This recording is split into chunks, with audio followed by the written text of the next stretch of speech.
অবশেষে কি বলবো দাদা, অবশেষে কালকের ম্যাচ নাটকীয় ম্যাচ যাকে বলা হয়। ইন্ডিয়া 203 রানের টার্গেট দিয়েছিল শ্রীলঙ্কাকে। তবে শ্রীলঙ্কা নেমে দুর্দান্ত ব্যাটিং করে শ্রীলঙ্কা।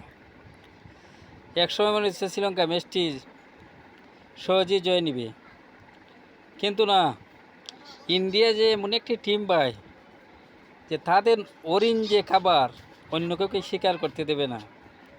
টি-20 খেলাটা এখন ইন্ডিয়ার হয়ে গেছে, কাউকে দিতে চায় না বাঘ। বাঘে যেমন ওরিনের বাঘ স্বীকার করলে কাউকে দিতে চায় না, ইন্ডিয়া এখন টি-20 খেলাকে অন্য কাউকে দিতেই চায় না।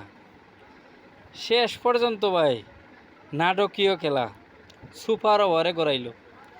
সুপার ওভারে নেমে শ্রীলঙ্কা 2 রান করছে।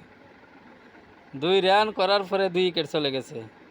জবাবে ইন্ডিয়া শুভমন গিল, সূর্যকুমার যাদব ক্যাপ্টেন প্রথম বলেই 3 রান নিয়ে খেলা জিতে নিল।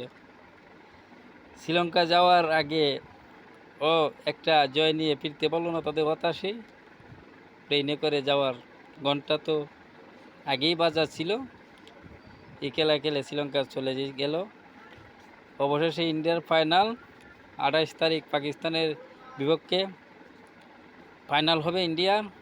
দুর্দান্ত জয়, দুর্দান্ত খেলা হবে। আশা করি ফাইনালের মতন একটা ফাইনাল হবে। ধন্যবাদ সবাইকে, ভালো থাকেন। অভিনন্দন, অভিনন্দন।